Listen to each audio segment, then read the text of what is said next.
What is going on, everybody? Welcome back to Chaotic Minds. As always, it is Winged. And the midget. And we made it again. Hooray. Yay. Day late, dollar short. We have a lot of stuff that's been going on here recently. I mean, you got something coming up. Yeah, surgery. 5 days of being off to recover for that. And then I had already planned a vacation for our son's graduation. And yeah. Yeah. So, I mean, I thank goodness. And Mother's Day coming up, you know. Mother's Day. Tomorrow. Happy Mama's Day, by the way. Early.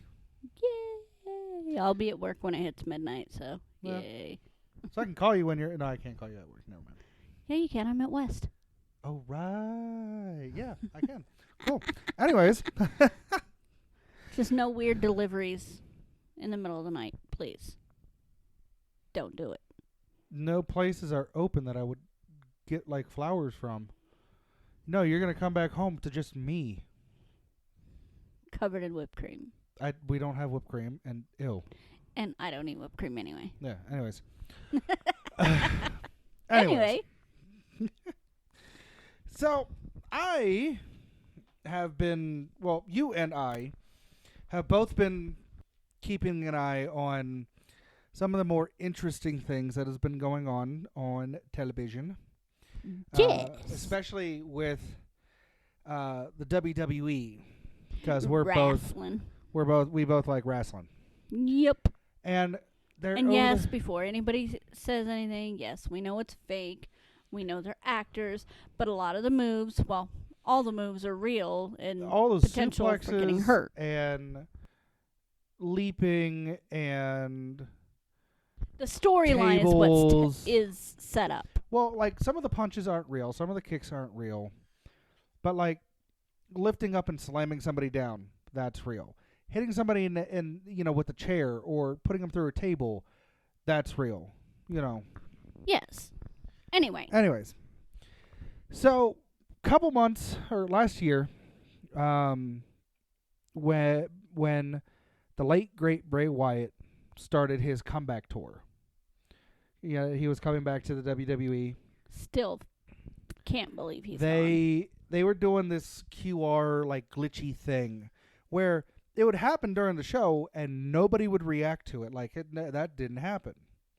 But they called it White Rabbit. And then come Extreme Rules. Bray Wyatt comes, at the very end of it, Bray Wyatt comes out and is like, I'm back. And the entirety of the crowd erupted. Yep. I think isn't that one of the last few times we see him? No. So the last time that we actually see him on air wrestling, like doing an actual match, was the LA Knight match where it was the pitch black match. Yeah. That was the last time we saw him on air wrestling. Now, Willem Rotunda, that's Bray Wyatt's actual name, is the son of a Rotunda who was part of, I believe, the APA, and brother to Taylor Rotunda, otherwise known in the WWE as Bo Dallas. And when Bo Dallas first came on, he was all like, yeah, you must believe. And it was cringe, right? Very. Then he went ahead and teamed up with Curtis Axel and was a part of Miz's Entourage. He was known as their tag team was known as the B Team. And then he just kind of like disappeared. And when Bray Wyatt kind of went behind the scenes. No, it just disappeared. He was released. And then when Bray Wyatt came back, he didn't come back alone. He came back with this masked figure with a top hat and like a crown of thorns on the hat, in like this older, like long distinguished gentleman. And all that. But the character went by the name of Uncle Howdy. Uncle Howdy. And for the longest time, everybody was curious about, like, who was Uncle Howdy? And then you find out that, no, that's Bo Dallas. That's Bo Dallas. That's Taylor Rotunda. Well, after Bo had passed away. Bray had passed away. My apologies. There wasn't Uncle Howdy just kind of disappeared off TV, out of everything. And, grieving process. Yeah. Yeah. Until A&E released a documentary about the life of Bray Wyatt. And which I still want to watch. And at the end of it, after the credits, what started this whole thing was a quick pop-up, right, of Uncle Howdy standing there, like a silhouette of Uncle Howdy. And that was how they ended it, right?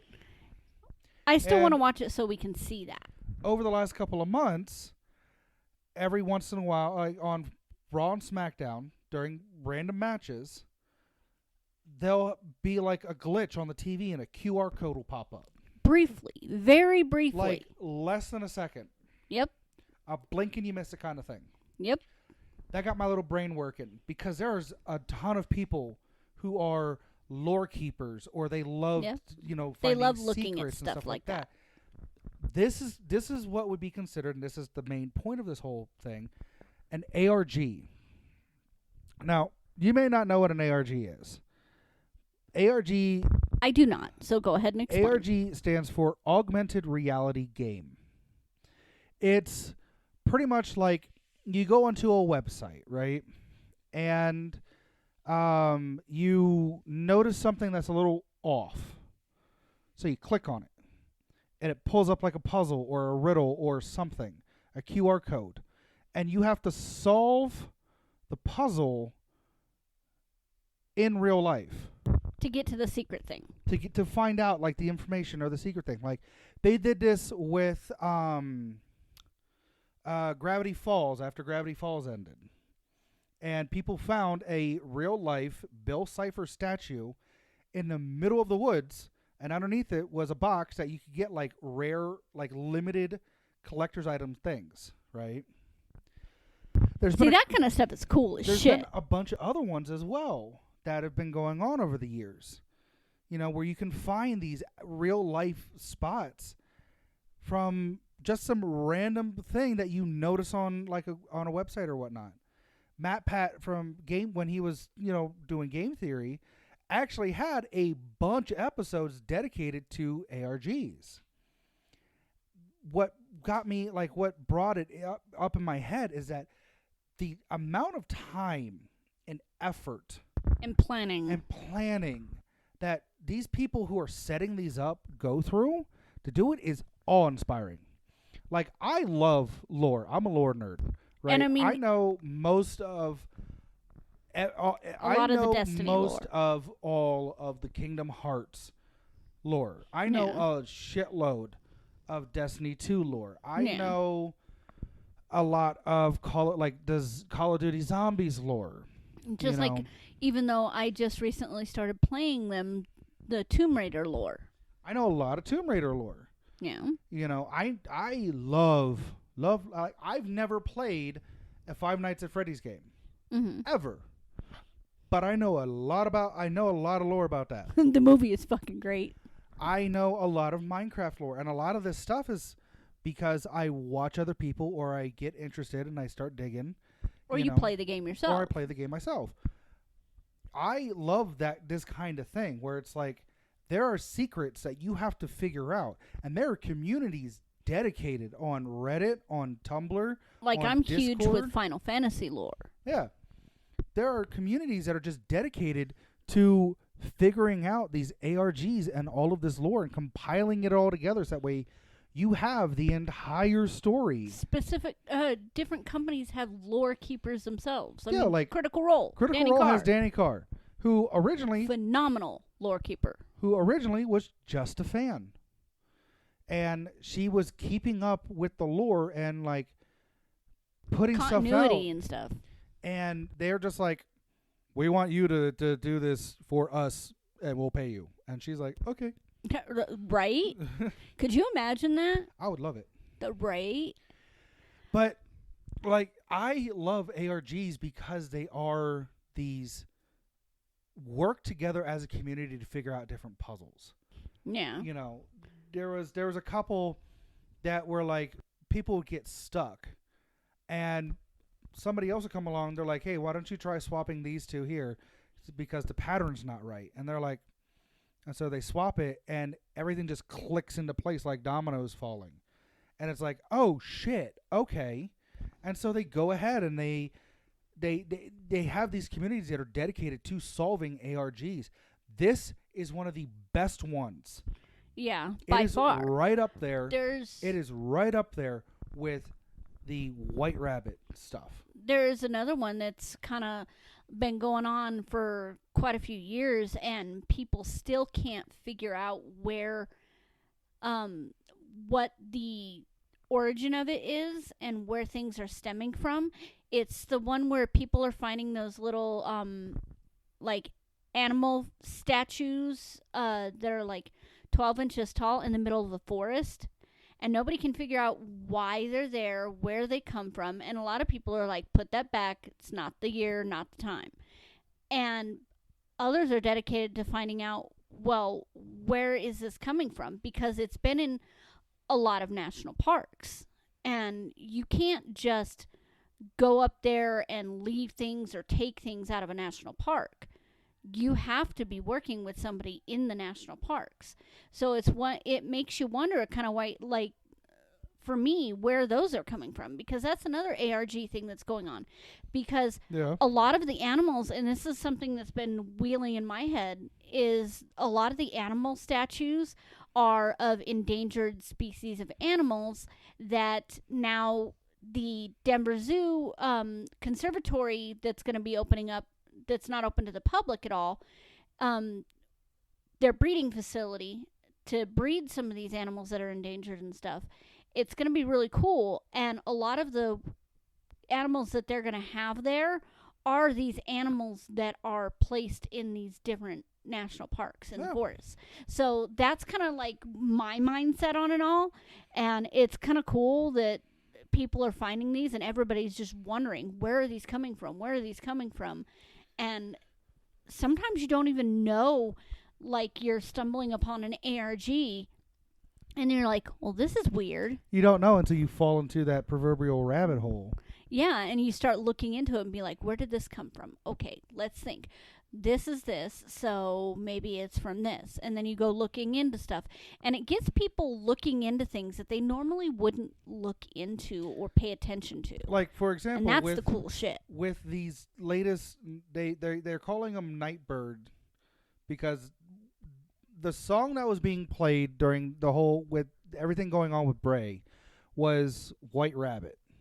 And I can't remember who sang the song, but it was a song called White Rabbit. It's like a 60s, 70s song. It's like real trippy. Jefferson Airplane. That's it. I knew the name, I just couldn't remember it. Yeah. But now they are, so everything related to that puzzle was called just the White Rabbit. Now they have the Nightbird, which in the stadiums or in these event areas, in these arenas, they're, and it's only during like commercial breaks, they will start playing Nightbird.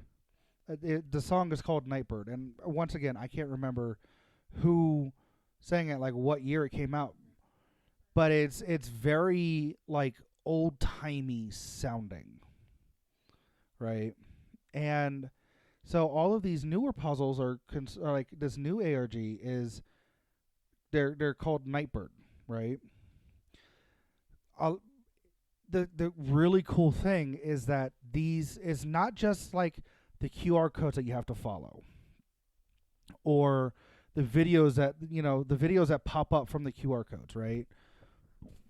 There was one that was like a matrix style, or like a dot, or like a one of my favorite singers, songwriters sang Nightbird. Okay. Stevie Nicks. I don't think it's that one. It's 1983. And Like I said, with I don't Sandy think it's- Stewart. I don't think it's that one, because this one sounds, I've heard bits and pieces of it. This one sounds like it's like from the 20s, right? So I think it might be like a version of Nightbird that was made recently, but it's supposed to sound old timey. Anyways, It might have been the girl who went by the stage name Nightbird on America's Got Talent. She actually recently passed away in 2022. yeah. So I know she did a lot of old timey like World War II era Yeah. style singing. But anyways,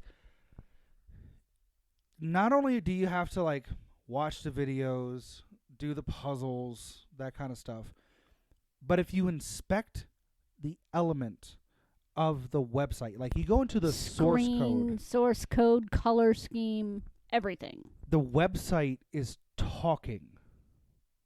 Not just the video, there is hidden messages inside of these websites in the source code. Like there was one, it brought up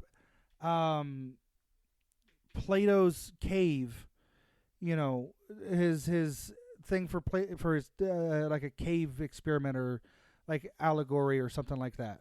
Shadow puppet style. Yeah. There was another one that actually brought you to a link about Bo Dallas not wrestling on WWE or with WWE again because he's been released. Yep, and it even goes as far as to giving specific dates on releases of Bo Dallas, Bray Wyatt, like dates that they came back, dates that special events happened with them. Yeah. Like it's been this huge ordeal, and I mean And- it's become a worldwide phenomenon. And I mean, even going to stepping away from the WWE and going back to like an older one with FNAF, Scott Cawthon, he had 2 different websites Yeah, and they were talking to each other. yeah. Like you go in like once a week and check the source code, and one website would say something in the source code that wouldn't pop up on this like in the thing itself, on the page itself. And then you go to the other one and check out that source code, and it's a direct response to something that's happening on the other one, and they were going back and forth. And it is so cool to see this stuff. Like the creative genius that is doing this right now is just, I am so glad. Huge. I am so glad that we have, like, the WWE now has somebody who's in charge of the creative process that is allowing cool shit like this to happen. And I mean, and another one that goes back to the whole Five Nights at Freddy's thing. Matthew Lillard, he plays in the movie, and he's a phenomenal actor. He's fucking badass. He plays everything from cool to creepy to in Scooby-Doo. I mean, the whole 9 yards. He's a very well-rounded actor. But he got so into the lore in FNAF that he created such he helped create such a good storyline for the movie that kind of kept with a lot of the lore, but flipped the script as well. And I mean, I won't spoil it for those who haven't seen it, Like me. but it's badass. And I mean, he really stepped up his game, so to speak, about keeping up with the lore and looking into the lore and studying everything that he can with the ARGs and stuff that have gone on with FNAF, that he played such a phenomenal character.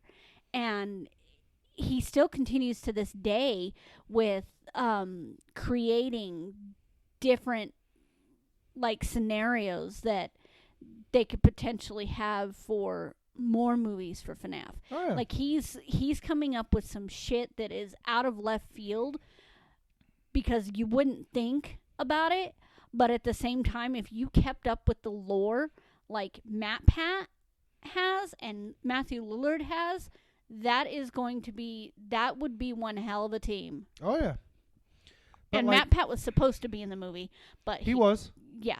No, he was. He was supposed to be in more of the movie, but Markiplier was also supposed to be in the movie, Yeah. but there was a scheduling conflict. Scheduling conflicts. So that I like I said, all those people that have been involved over the years with the FNAF lore and with the ARGs with FNAF and stuff like that they've created are now coming together to create these movies that keep up with this lore and stuff like that. It's gonna be really huge when they come out with the second one. I can't wait. Now, I will say there are some that are horribly done. Like, not every ARG is very well is done great or is difficult enough but not impossible. Yeah. Like, there are some ones that are just dog shit. Yeah. I mean, there's some that are ones dog shit for adults, but for kids, it's kind of cool. There are some ones that have been going on for years that people have given up on because it's impossible. Whether it's because something got deleted and nobody has access to it, or it's broken, or it's now been like the person who was making it gave up on it. Yeah. Or they purposely made it so impossible to do. That and in those cases it sucks, especially if it's being created by somebody and they just stop for whatever reason. 9 times out of 10 it's because they feel like what they're doing is not being appreciated, or something else happens to them that they can't continue. And I mean, personal lives get in the way of a lot, but at the same time, it's like people are coming to appreciate the ARGs and the lore keepers and stuff like that more now. Especially since COVID, I noticed a lot of the ARGs and the lore keeping and stuff like that has blown up since COVID. Since the shutdown. I'm going to say this right now. ARGs are young people's jigsaw puzzles. Exactly. And I mean, there was one, and ARGs have been around for a long time. Well, as long as the internet has been up and there have been like interactive sites. So when I was younger, I don't know if you remember those math games that you used to play in school, where like cool math games. Yeah, the ones that you would go onto the website and you'd click. It'd be a bunch of math problems or math answers. You'd have a problem down at the bottom and be a bunch of answers just falling like raindrops and stuff. And you'd click on the raindrops and it would give you cool facts about, certain math problems like addition, how that came about, how certain numbers came about, how, and it kind of gave you a little more of an education type ARG.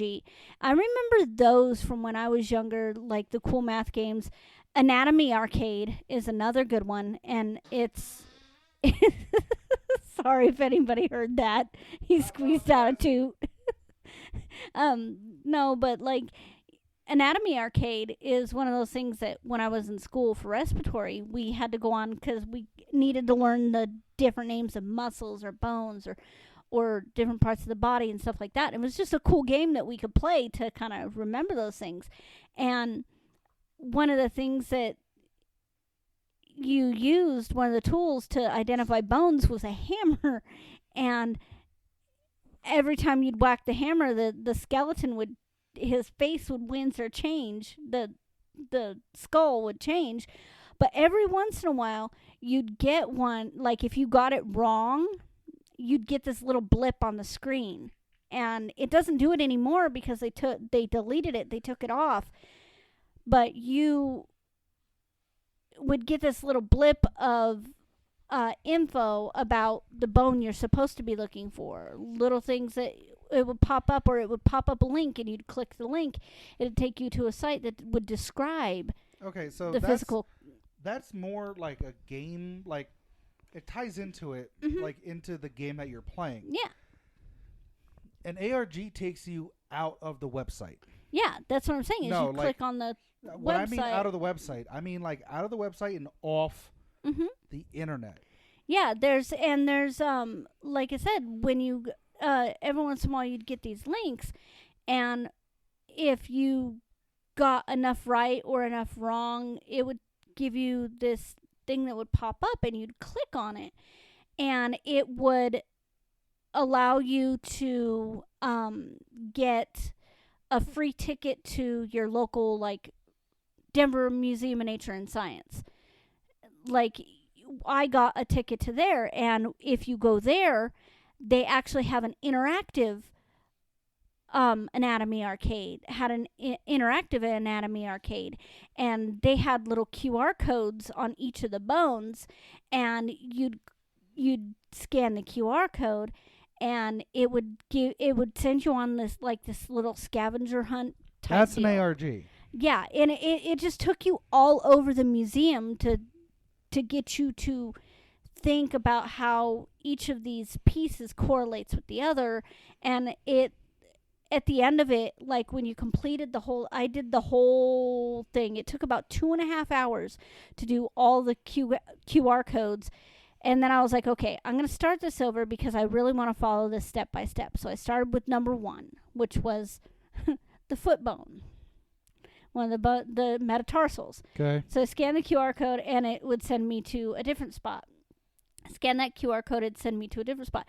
And it was doing all this stuff. And at the end, when you scanned the final one with the little scanner radio thing that they had, it would play the song, "The Foot Bone's Connected to the Ankle." Yeah. Like, and it was kind of a cool little prize at the end. And it if you paid attention and you scanned everything and you did everything right, you kind of got this little skeletal keychain thing. It was kind of a cool little prize. Neat. And it would be able to tell because you'd go through and you'd scan all of them, and you'd go through the thing, you'd get the song, you'd get a little pop-up that you could get on the screen. You'd tap it, and then it'd tell you to go over to a specific spot, and you'd type in the code, and then the little treasure box would pop up, and it would have a singular little skeleton keychain. Neat. So it was kind of a cool little interactive ARG, kind of brought you from the website to, and you had to be on there enough to do these things. Yeah. And look into things, and it, like you said, it's kind of cool how you can start in one spot and end up in a totally different spot, and then it'll all tie together in the end, and you're like, okay, I get it. Yeah. I mean, there's even been tie-ins with ARGs to some games that you can get, like, on your computer or on, like, a console or on your phone. More specifically to, like, gatcha games. Yeah. And that's actually the second thing I wanted to talk about was the popularity of these gatcha games. For those that don't know, or that are... Pokemon is totally a gacha game. Kind of. Pokemon trading card game. For those that don't know what a gacha game is, a gacha game is... It's a game that you can get, like, on your... most of them are mobile. But you get units. Like, you have to spend in-game currency that you can Special earn tokens. certain ways. Or, in the age of the microtransaction, you pay for. And you use them to do pulls, like random pulls. Like, you spend X amount for, like, 10 like a random lottery, pulls, right? And what you're trying to get is you're trying to get every character and every rarity that could be there, and upgrade stuff. And, like, I never thought I would be into gacha games ever, because it's like, why am I going to pay money to play a game? Yeah, and there's been 2 that over the years that And you've gotten then really into. I found Rage of Bahamut, Which I hate you people for taking it off, because I just started getting into it when you deleted it, you fuckers. Well, they shut down the U.S. servers. It's still active in Japan, or at least the last I checked. I wonder if we, what's that internet thing where we can, a VPN? Yeah, the VPN. I wonder if we can get Rage of Bahamut with the VPN. Anyways, Rage of Bahamut was a card collecting game. And you could use those cards to, like, go through a story, and they were like monster cards, and you can use them to fight other, people, other users, and that kind of stuff. And it was really fun. And that was the first game. It was fun. It was the first mobile game that I actually spent money on. Actual money on. Yeah. I remember when you first came out here and you were playing it, and I was like, oh, what's that? And that's when I started getting into it, and then they announced they were shutting down the U.S. servers. Jerks. Yep. The second game here recently. That just shows that we need to move out of the country. The second one here recently has been a game called Honkai Star Rail. They're the same people who did Third Impact, Genshin Impact. There's another Now game that they've game done I know. prior, Tales of Prominence, I believe it was, and they're coming out with a new game that's coming. It's dropping in July. I thought it No, was this June. is not sponsored. I love this game. I thought it was dropping in June. July. Okay. I pre-registered for it.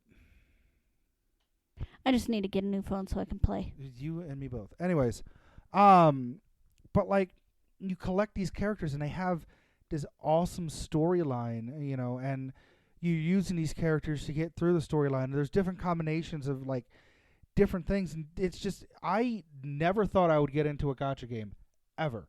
Like I've tried a few. Yeah. You know, and I'm the type of person that I don't really spend money on myself. Yeah. Like when it comes to like games, like you had to convince me to get the last game that I got. Yep, and I bought the most recent game. And you bought the most recent game for me. You know, because you weren't going to buy it. But you really So- wanted it, so, ha. But for me, it's like I've actually put money into, you know, these two games on mobile, and it's just like it's because it's fun. It's because it's entertaining. It's like there's another game that I completely almost spaced that I've actually put money into, called Azure Lane. God, I remember that. You know, I loved that game, and then it started giving my phone problems, so I got rid of it. But I still have. There's another gacha game that we played, and it just kind of got boring and mundane. What's that? The mushroom game. Oh yeah. That's considered a gacha game because you have different things that you have to pay in-game currency to get Pull these skills polls or and pull pets or stuff Yep. like that. You know, yeah, I forgot about that one. I Yep. didn't put any money into that. Legend of Mushroom. I put like $5 in to get like the pass for the season that was out, and then after the season, it just kind of like it kind of got boring, like Yeah. very mundane, and that's what I have a problem with a lot of the gacha games is they just become so Bleh. blah. They get really boring really quick, and Mhm. that's why I try not to put money into mobile games because I don't want to pay money in a game and then be like, oh, this got boring, and Well, I mean, and I'm that's $20, $30 in. That's one of the pitfalls for these gacha games. Yeah. Is they're putting out and they're creating new characters, or new units or stuff like that They have seasons. that they don't update like the path. Or the alternative, which happened with me with Rage of Bahamut for a while, is you can get up to a certain point in the game just by using like stuff that you've earned, right? Yeah. Like you earn in-game currency by doing some ARGs, or Yeah. you do missions and you earn the in-game currency. And then you get to a point And then where you get have to to a pay point actual money. where you get stuck. It's like you get glass ceilinged.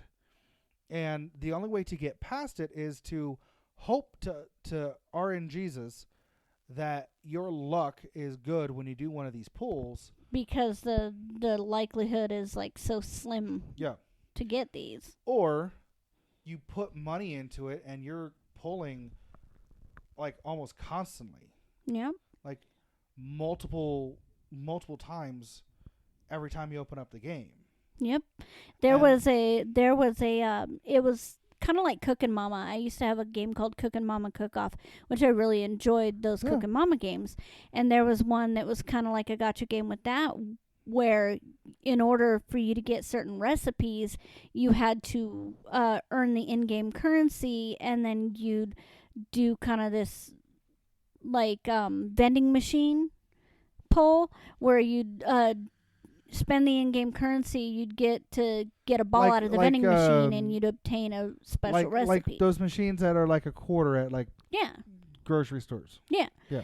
Kind of like that, and you'd get this ball, and it would pop up, and you wouldn't know what the recipe is. It would just pop you into a level where you had to do the level, and then if you did everything right, where if you went through the whole level like Cookin' Mama, and you had to chop the vegetables or peel the stuff, and you didn't run out of time, or you didn't screw up, or anything like that, or you didn't burn anything, then you would have a higher chance of gaining the recipe permanently.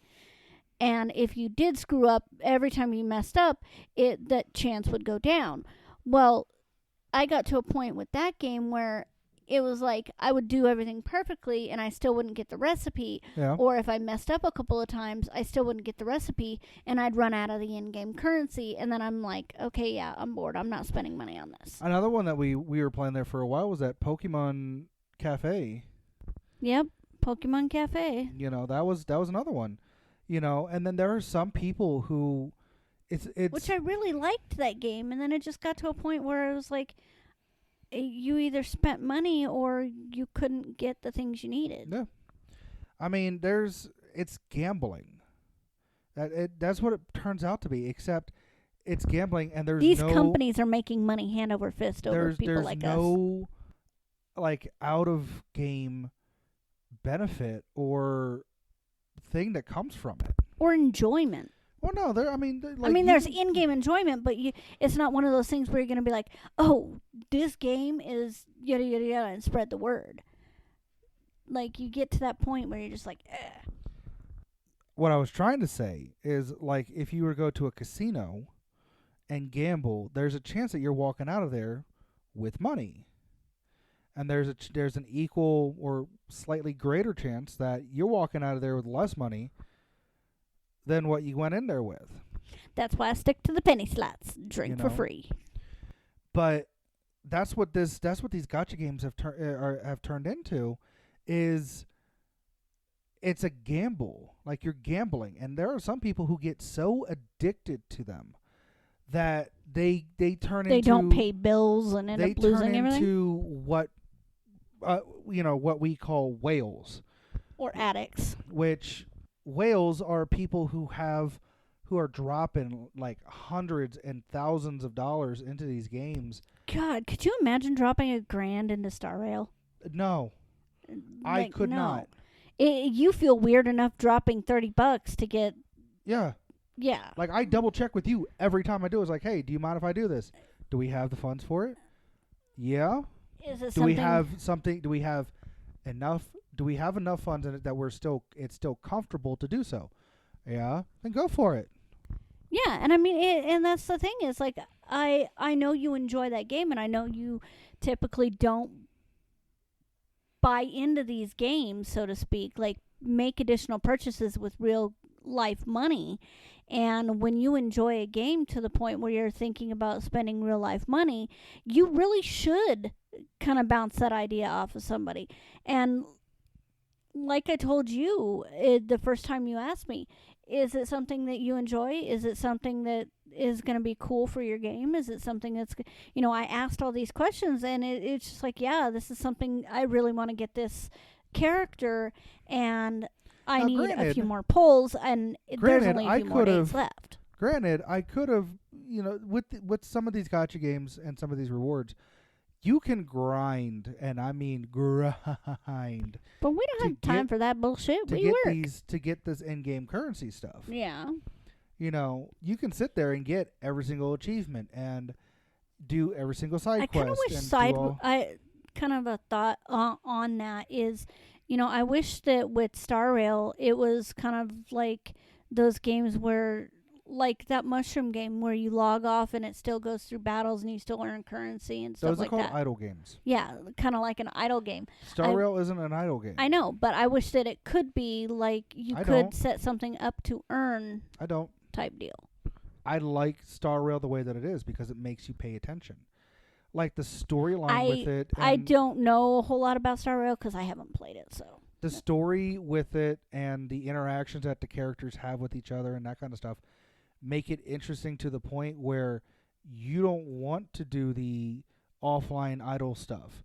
Like, I go ahead and when I'm playing it, and if I'm in a, like, if I'm grinding to get stuff to upgrade my characters, yeah, I set it for auto battle because I'm not fucking, I are not tactically inclined.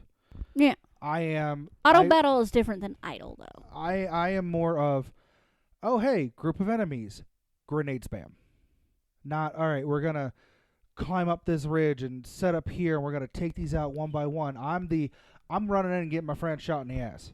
Some of these moves that these characters on your game, though, dude. Oh, yeah.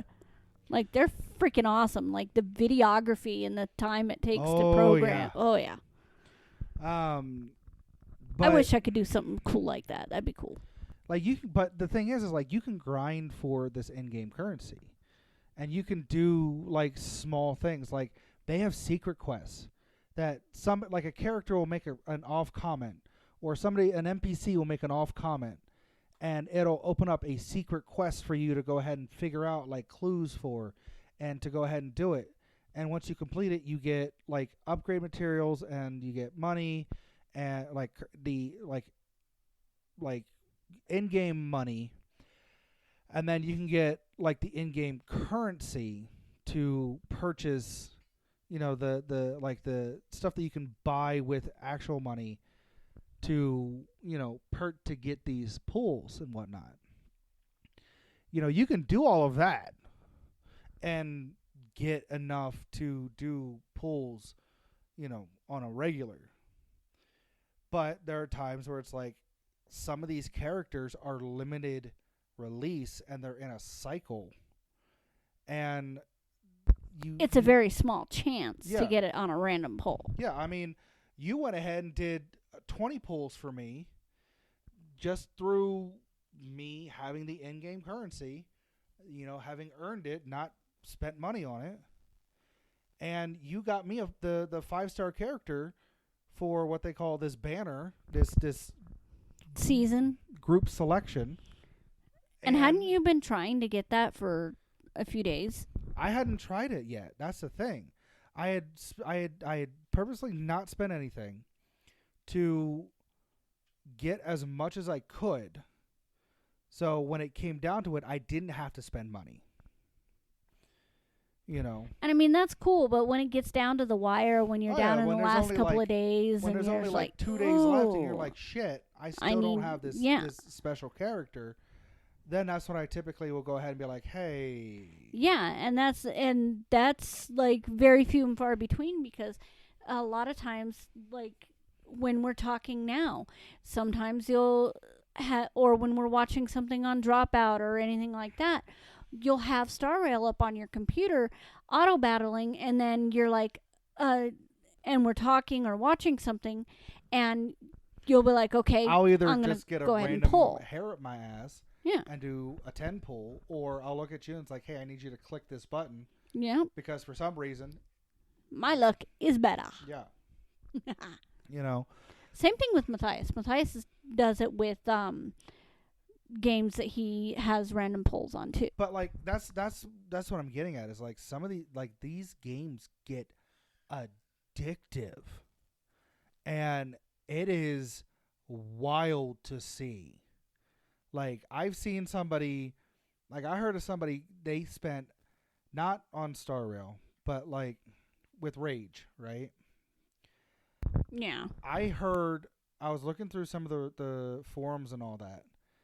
Just trying to get like a good idea of like, all right, what cards do I want, that kind of stuff.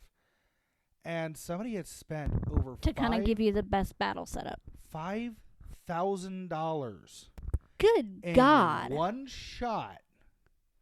Good to try God, to pull for a specific card. Hopefully they got it. Because if they didn't, that's a waste of $5,000. I could think of a lot more things to do with $5,000 than to blow it on a game. Like, well, I mean, and damn. here's the thing. Like, that's not even... You get people doing that all the time with, like, CSGO. CSGO has a gotcha thing. Fortnite has a gotcha thing. Yeah. Like, You know, seriously. But, like, a lot of these games have an aspect of this gotcha mentality of, like, oh, gotcha money. That's where the nickname came from. Gotcha wallet. Yeah.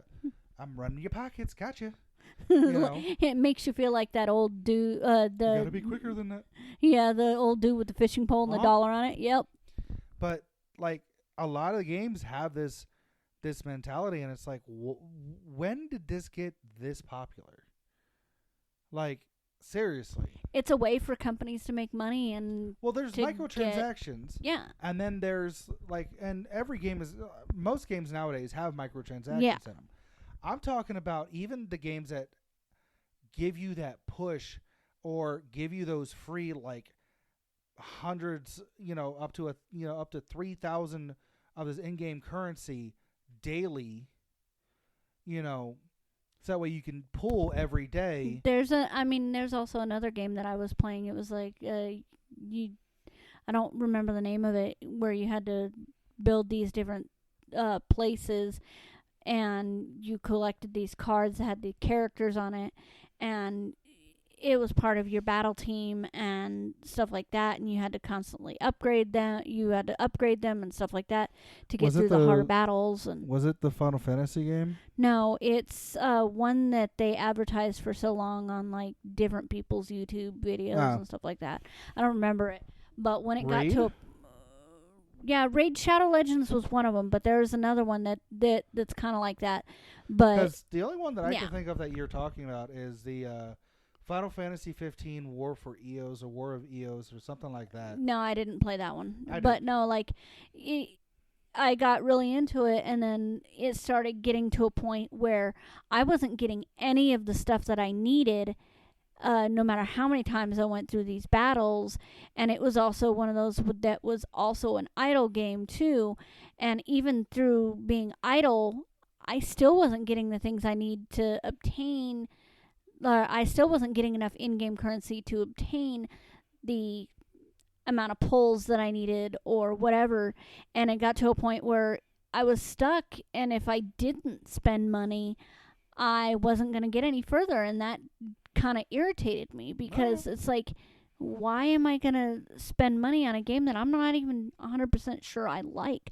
I mean, I liked the game, but when it got to a point, invested in. Yeah, when it got to a point where it was like, oh, you have to spend money now.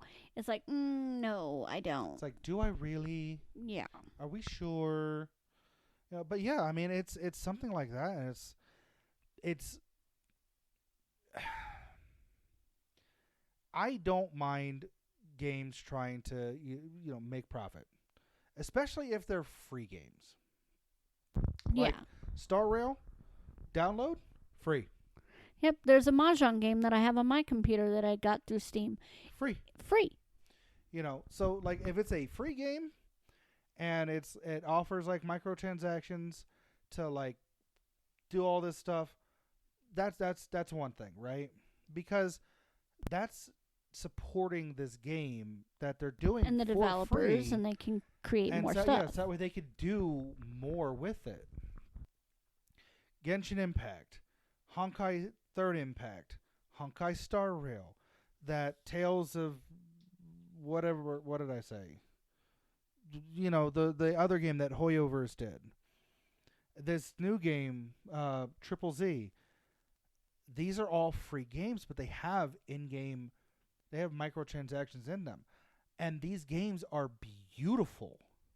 Like something like that, I don't have a problem with being like, if I enjoy this game, yeah, I'm going to double check with you, but I'm going to toss money into it.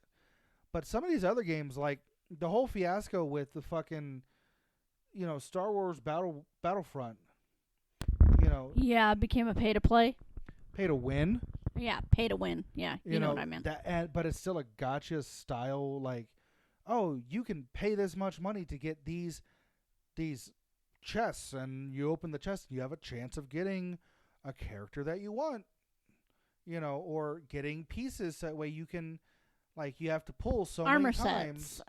Well, no, you got to pull so many times to collect all of the character pieces, so that way you can summon this character guaranteed. That's bullshit. Yeah. I'm already paying for the fucking game. If you're going to make it a DLC, make it a fucking DLC and let me have these damn characters. Yeah. Don't put it as you could get it. You could get it. No, you got to be quicker than that. It's just... Yeah. It becomes ridiculous how addicting some of these games are. And I mean, we don't play a whole lot of games like that. I knew somebody who, in South Carolina, when I was living down there, who was so addicted to one of their gacha style games that they ignored everything in their household unless it had something to do with that game. And they had kids. Yeah, no. There are people who sit there and they are, like, South Park made fun of them. The whole World of Warcraft thing. Yep. Where people are Warcraft is another one. Where people are sitting in their houses for, all but 24 hours, not moving from their chair. Only getting up to, like, and get that's something where to eat or get something to drink, go to the bathroom. And even at that, it's like they have people who are bringing them food and bringing them water. And that will there was another one that they were making fun of, these gamers that get so engrossed in these games that it was an episode of South Park. The guy was playing World of Warcraft, and he got so engrossed in what he was doing on World of Warcraft. Everybody was bringing him food and drink and stuff like that, and he just got bigger and bigger and bigger, and his stomach was spilling over the sides of his chair, and, like, literally when he'd get up to go to bed, if he got up to go to bed, his chair was attached to him, and, like, they made fun of people like this, and but I mean, it is a serious problem. It is. It's like they have Alcoholics Anonymous and Narcotics Anonymous. They need to have, like, addiction centers for these games. Some places they do. Yeah, I know in Japan they have addiction centers, especially for gacha games. Yeah, because there are people who will be living in squalor, living homeless on the street, but they have a cell phone, and any money that they get, they're putting right into the games, and then they're begging for food. It's like, dude, priorities, man. Like, we don't spend money on our games if our bills aren't paid, if our rent isn't paid, if we don't have food in the house. Like, if we have other things that we need to be doing. Other more important things. Like, I don't know, feeding our children, feeding our animals, feeding ourselves. Making sure that we have electricity. Feeding ourselves it comes after feeding our animals and feeding our kids. But, it's like people putting these games above, like, family and household stuff, and then they're like, well, now I don't have a place to live, or I'm being evicted, please help, yada yada yada. And then they get people to donate money or whatever, or they get given money, and instead of paying the bills that you need to keep the house, they put it right back into it's like, guys, come on. Or they get so engrossed in the game that, when they finally come up for air and they look around, their family's gone, their house is trashed, or it's falling apart around them, and they're like, what happened? Nathaniel's sperm donor is a huge example of that. He, like, got so into, like, I think one of them was World of Warcraft, and there was another one, it was on the computer too, and he got so into the games that he didn't see Nathaniel, he didn't see our oldest for, like, 2 years at that point. And then I finally had enough of it. I was like, this is bullshit. You are spending so much money. He was spending $70, $80 a day. I couldn't. And he wasn't paying child support. He wasn't helping out with our son. He lived at home with mom and dad, and they just allowed him to continue this bullshit. Oh, yeah. And then it's just like, now he's realizing that our son's entire childhood is gone, and if he wants anything to do with him now, Nathaniel's just like, you're the one that's going to have to make an effort, because and it's like, it's sad because people get so engrossed and addicted to these games that everything that's actually important is gone. My sperm donor did that. Yeah, we have a list of people that are pieces of shit, but we won't get into that today, because that's an entire week of episodes every day, twice a day, maybe even 3 times on Sundays. But no, like it's ridiculous how much time and money people spend on some of these games, and then we look at these games and we're just like, Yeah. Like, you can't. Some of them you just can't get into, and people are so obsessed with them. It's like, I gotta have this. No, you don't. You gotta have food to eat and a place to live and a job. It Anyway. just goes to show you that addictions come in many different forms. It is not just drugs and alcohol. There are some people who, obviously drugs and alcohol are big proponents of, most people, they're like, oh, addiction. Oh, what drug are they on? Are they drinking? There are some people who are addicted to gotcha games. There are some people who are addicted to non-gotcha games. There are some people that are addicted to certain foods, drinks. To pornography. To like some of these OnlyFans models, or Fansly or stuff like that. And people that want to own the latest, like Jordans or whatever. They will spend $2,000 on a pair of shoes and not have a car, or or not like have figurines, food, or hats, or like addictions come in many different shapes and sizes. I know a game that we both love and we are both into, Dungeons and Dragons. I know somebody who is so obsessed and engrossed in D&D that he owns every single D&D book that has ever been put out. Okay. He owns every single art book about D&D that's been put out by like our big thing, Critical Role. Anything that, anything D&D related, that's big. And his house, he literally has a room that is twice the size of our bedroom that has nothing but D&D stuff. Like, he doesn't do it business-wise. He doesn't do it anything like that. He just has an entire room that has probably close to $500,000 of D&D stuff. Okay, so here's the big question, okay, with that.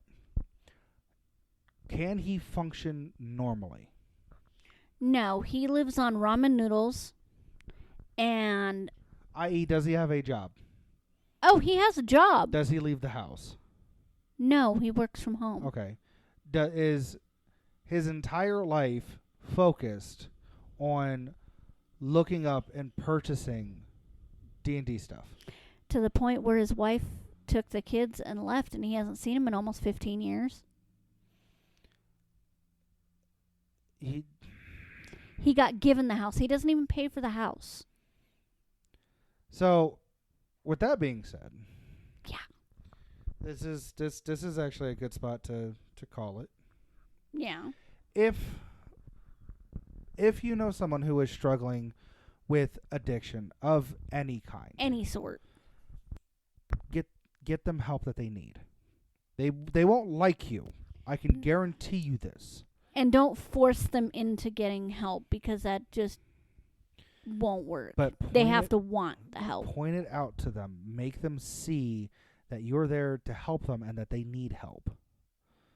You know, only do an intervention and try to like push it along if it's getting to a point where it is endangering their life, their health and their life. Yep. But reach out to those people who have these addictions. Let them know that they're not alone. That and you're that there willing for them. To help. They'll appreciate it. I can guarantee you that. Yep. I have a friend right now that is into the Japanese culture, Brian. Love him to death. He's a sweetheart, coolest guy in the world. Mm. He'll talk to you about just about anything. He's the one that gave Nathaniel that Japanese book. And like he has been reaching out more recently lately talking to me about the stuff that's been going on cuz his mom recently passed and all that. And nobody wanted to talk to him because he got to a point where he was just so into Japanese culture, anime, manga, like all that everybody just stopped talking to him and doesn't want anything to do with him. And he's like, "You are the only person that will still talk to me." I was like, "You're still you. And if you need to tone help, it down a bit." And he even did. He sold off a lot of his books and stuff like that. He kept the ones that meant that have more of a sentimental value. He kept a lot of the stuff that he kept everything that he created. Like if he had to build something, he kept it. Yeah. Like that type of stuff. But he's on his own now, has his own place. He pays his bills, and then he thinks about that stuff. Yeah. And he said, "I'm the only one that stood by him and talked to him and told him that, things are going to be okay, and gave him suggestions on how to do things and helped him look for a place so that he could be on his own." He's in his 40s and had always lived with his parents because he was always taking care of them. He had a job outside. We worked at Lowe's together, but he still took care of his parents. Yeah. And so he never lived on his own, and he was afraid to because he didn't want to, fall back into that habit of just buying the Japanese stuff and, not paying bills. So, yeah. So it you can't force them into it, but once they get help and they start seeing the other side, they're going to be thankful. Yep. Yep. But I think that's a good spot to call it. And it kind of ties into one of our sayings. Yeah. Don't forget to love each other. So, thank y'all so much for listening. We do really appreciate it. If you are listening to us on Spotify and you want to show Spotify that you like what you're hearing and you want to hear more of it, hit that download button. It lets them know we like what we're hearing. We want more. And then they let us know. If you would like to donate to the show, there is going to be a link in the description. You don't have to. It does help. And any little bit that does come, any little bit that comes in goes right back into the show. So that way we can make it better and we can continue doing this show for y'all. Next thing on my list is a little bit better recording equipment. Oh, yeah. Yeah. But as always, thank y'all so much for listening. We really do appreciate it. Don't forget to love each other. And as always, remember, don't be a dick. Goodbye. Bye.